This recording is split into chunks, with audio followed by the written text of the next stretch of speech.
This is a fake virus message, but how do you know it's fake? And how exactly do scammers put these sort of messages onto your computer? We're going to find out how they're created, discover who makes the money out of this scam, and take out the group responsible.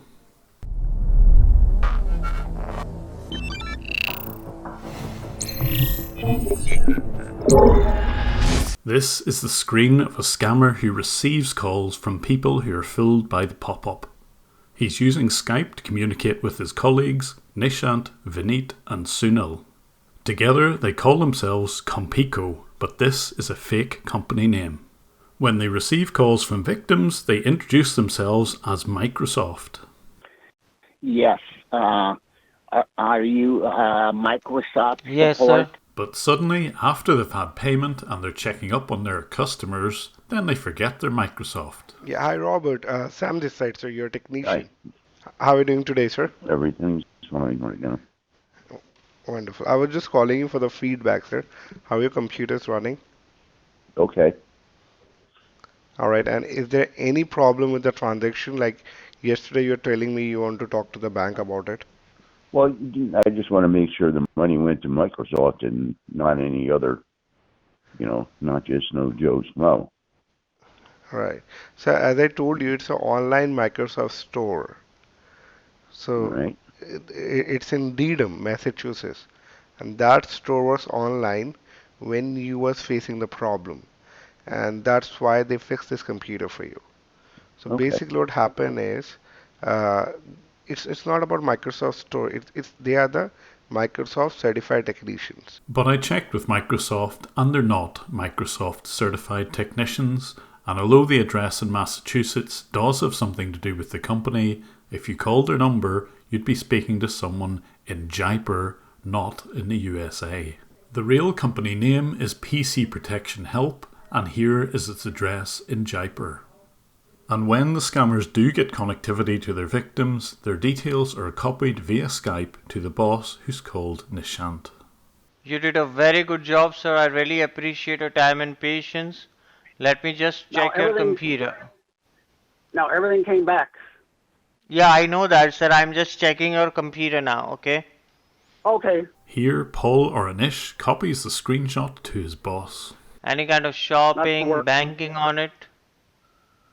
Yes, banking. Let me just open the brain of your computer, sir. Let me check it what kind of problem you're having, okay? Okay. The easy way to tell that this sort of message is fake is that it's got a phone number on it. A competent technician would know this. And you are the only one who used this computer? The phone number and the location of the web page hosting this pop-up changes very regularly, particularly as people report it as a deceptive website. And we're about to see just how they do this. But to assure payment, they'll tell the usual lies. They'll say that the output from Event Viewer is somehow viruses, and that the stopped services are the result of these viruses or hacking activity. Only once they get the payment will they claim anything about who they are, initially saying that they're premium tech support. Now over here, sir, like I told you, everything was covered in the package except that ad muncher and ad blocker. Like I told you, it's an optional security which is highly recommended. So do you want that in the computer? This ad blocking software is in fact a free add-on for browsers, but this company will attempt to charge their customers for this software, and when they do so, they break the license agreement. I've made Ad Muncher aware of their activity, and hopefully they can take legal action against Compico. Watch this space. And sir, please don't mind me asking you that, but while you were working, like the technicians were working on the computer, so just wanted to ask you something because there was a virus on your computer. They use invoiceasap.com to create professional looking invoices. I reported them to the company involved, and they have since blocked or banned this account. And so do you have a printer connected with the computer so that I can give you some printouts? All their invoices contain this address in Dedham, Massachusetts, and they always contain the name Richard. As it turns out, this isn't an innocent victim, but the owner of the company in the US. We'll come back to him in just a moment. But how do these fake virus pop-ups get onto people's computers in the first place? We're looking at Vineet, who's supposedly helping a victim with one of the pop-ups that Vineet himself has created. Even the McAfee that you're using has been stopped by the virus. You can see that on the computer. Now that is the reason the computer is facing a problem now. Over here, I'm going to pull up the brain of this computer so that we can see how many damages have been done and since how long it's been going on. According to that, we can look for the options available to get it fixed. The fake virus messages deliberately take a lot of system resources and will slow computers down. So while waiting for Notepad, Vineet takes the opportunity to update the current lot of virus messages. On his own PC, Vineet browses to Amazon S3. What you see here is a list of web pages where the scammers maintain their fake virus pop-ups. Here, he's just about to delete an old one. The pages regularly get flagged as deceptive, so it's vital for the scammers to keep updating them so that they can be shown without any warnings to victims. It's also the reason why ad blockers are completely ineffective against this sort of scam. They change too regularly for ad blockers to be effective. So whilst on the phone to the victim, he's creating the very virus message that he's supposed to be diagnosing. He simply copies the 27 files that he needs to a new location and then presses the Make Public key, all while scamming someone on the phone. So for the online store, sir, I can register you with one so that they can start their work. For that, I'll be needing some information like your name, the billing address, your phone number, and your email address. So can you please type that for me over there? You can type it. But they don't have it their own way all the time. Sometimes people will recognise the fake virus pop-up and deliberately call them and give them fake credit card details. Here you can see one of them checking the details against bincodes.com. This will validate the credit card number. CVC is 348 and expiration date is 12. Which bank is that? 14. MasterCard is a card brand. You are not educated. You don't know what is card brand and what is bank name. You moron! First of all, you just don't go asking for people's debit card. But scam baiters aside, I was very interested in how they ran their phone operations. You can see here that they're using Vonage Business.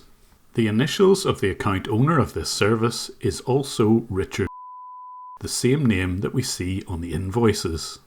Since the inbound and outbound calls were fraudulent, I intended to contact Vonage Business in order to get this account shut down.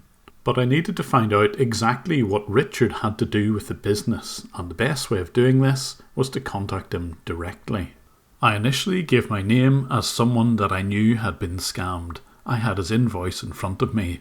Hello? Hi, is that Richard? Yeah, who's calling? Hi, yeah, my name, well, it's Jack, and I'm calling, and the reason why I'm calling is because I believe I've been scammed, and it's by some computer company, and the invoice that I've got here has got your name and your address on it. And I was just trying to wonder why I might be seeing this. What seems to be the problem? First of all, what's the name of the company? They call themselves Compiko, Compiko. Okay. Yeah. Yeah. What happened? Do you know about that at all, or is this? Yeah, I'm the owner of the company. Right. I don't scam anybody, so I'll tell you honestly. But right. You tell me what happened. Did they do some work for you or something? I described the misdiagnosis of the scam pop-ups, but I didn't mention anything about the kind of access that I had to his company's computers. Why is it a scam? We went in, you had virus in there. We went, deleted the virus, and then they built you firewalls to stop that virus and a few other viruses coming in. I don't see where you're getting the scam in. There was something wrong with the computer. We wouldn't pick something that wasn't wrong. So you're aware of these pop-ups, are you? Yeah, I had them with myself, too. This is how I got into this business. Because I was looking for a company that didn't give you baloney on how they were going to turn around and take care of your computer and fix it, because they don't fix it, and that's the difference with us. What most companies do when you go to, I don't know, a lot of people rent to Best Buy and others, what they do is they reformat the hard drive. So they say, okay, you got no more problems now. But that virus is still in there. Reformatting a hard drive will certainly get rid of any viruses that are there as long as you install a clean copy of Windows. What he didn't make clear was why his company were acting on fake virus messages. All I was getting from him was gish gallop. And that's how I started this business. I mean, I'm a customer. I'm still a customer. Matter of fact, I get charged every year because our work is guaranteed. You know, if you have any problems or anything, you call us and we turn around and we'll take a look at it for you and won't cost you anything. And if it did come back, then it's no charge. I mean, we stand behind what we did. But you know that the message itself is fake. What do you mean? The message saying that you've got a virus is a fake message. No, depends. I don't know how the message you got that message, but I don't know. How did it happen? Did you just click on something, or?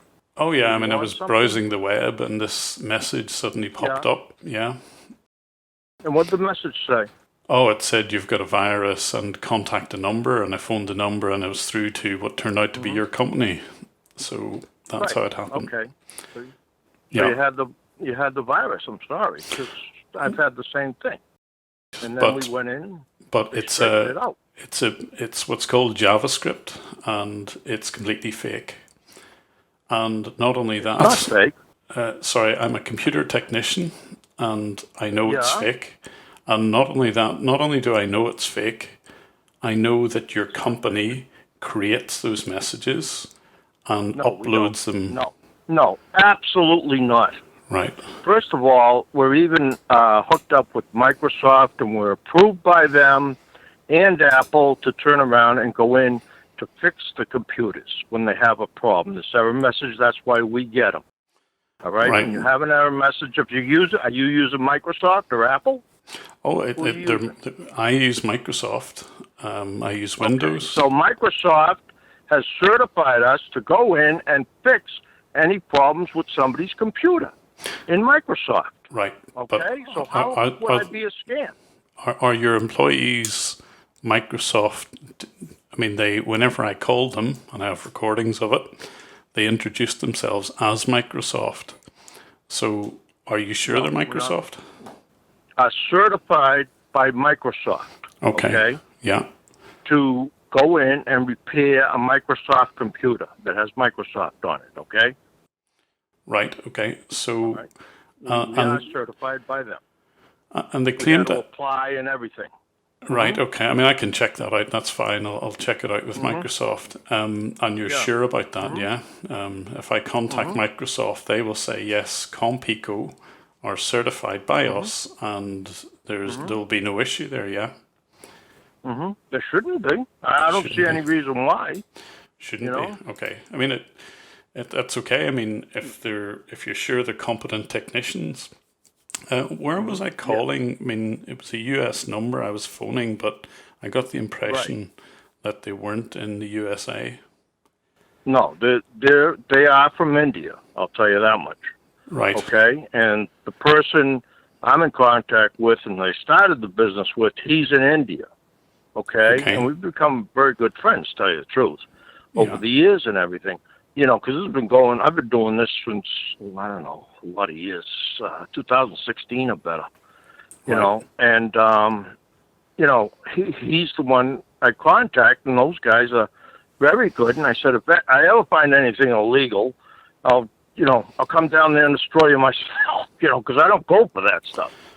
But, but you must turn around and, you must know that the virus pop-ups are fake. And any competent technician would tell you that. So either they're incompetent or they're deliberately misleading people. It's one of the two, I'm afraid. I don't know where you're hearing it from, but it's not that I'm hearing it. It's I experienced it myself. Okay. You know, I don't know. Like I said, I'm not a technician. Okay, I'm an owner. I own the company. I mean, if you want, I'll get my technician to call you. All right, and he's the top guy. He's a senior person. Richard gave me the top guy's name as Nishant, but I already knew this. and I got Nishant to call me a few minutes later. You should be able to recognize a fake JavaScript pop-up, so why would you not tell the person that that's fake? Other than you know exactly what it is. The person who attended the call was in the other shift, and I don't have that person right now available. Otherwise, I would definitely have checked everything in detail, but I called you right in the right place, that what exactly happened, and if something happened like this, I'm here to help you. Right, so can you tell me why the JavaScript pop-up was incorrectly diagnosed as a virus? I don't know, sir, because I was not the one who fixed the computer, so I need to check with the guy who fixed the computer. Well, it was a short time ago, so who was it? That was a different technician. Who was it? May I know who are you and why you are asking all these questions and everything? Like, I'm a were friend. You in charge, or who of your friends? No, my friend was charged, as I say. He was charged $730. If he is not happy with the services, we provide a complete refund within 15 days, and I'm ready to refund him the money. Right. That's it. That's fine. Will you refund everybody you've scammed in the last few months? We never scammed anyone. But of course, I fully expected them to say this. They are, after all, professional liars. But happily for me, Compico keep a good record of everybody that they've scammed. So I managed to download their entire list of customers, more than 300 of these, and I set about emailing them with instructions about how to get their money back. I used a mail merge facility, which meant that I could give the person's exact name, the date in which they were scammed, and the exact amount that they were scammed. This would hopefully make the email a little bit more convincing than a general purpose one. The best advice to give to someone who's been scammed like this is to go to their credit card company or their bank and claim a refund and chargeback. The chargeback is even better because it means that the company who scammed the payment will also be made to refund more than just the payment. They will be charged extra. Effectively, it fines the scammer. And I did get quite a few responses. I know at least a dozen people have managed to get their money back. The rest I didn't hear from or didn't get a phone call from. I've also emailed the same list with a link to this video. And I hope they can heed the warning, because most shockingly of all, I observed these scammers reconnecting to their previous victims. They would set a password on TeamViewer so that they could remotely access their victims' computers whenever they felt like it. And here they're connecting to a man called Donald. Donald had already paid them $619 via PayPal back in August and another fee back in October, and now they're trying to milk yet more money out of him. They sneakily paste the URL of the latest virus pop-up onto his computer, and almost immediately he will see the fake pop-up once more. They add a date at which they put the new fake pop-up onto his computer and go on and do the same thing again to anyone else's computer that they can access. I initially sent an email to the Jaipur police, but they requested that I use WhatsApp to send all of the details about the scammers. I did this and even attached the whole spreadsheet of every single victim that I knew they stole money from, because in this sort of crime it's always very difficult to get the victims to come forward. Even though I got an email reply, I never got any response whatsoever to the WhatsApp message. Indeed, I'm still waiting as this video goes live. Because there's a US connection with this scam, I've given the same information to the relevant authorities there. But ever since I contacted Amazon's S3 service to have their account blocked, I've noticed a change in tactics. Now, when their advertising server is reached, instead of a malicious pop-up, we see this. It's Compico's direct free phone number, and this time without any computer lockups or warning messages. It seems I might just have scared them off. If there's any further updates, I'll edit the description of this video so that you can find out what's happened. If you would like to support me in my fight against scammers, I have a Patreon channel and the link is on screen and in the description. I'm also on Twitter at JimBrowning11, and again, thank you for watching.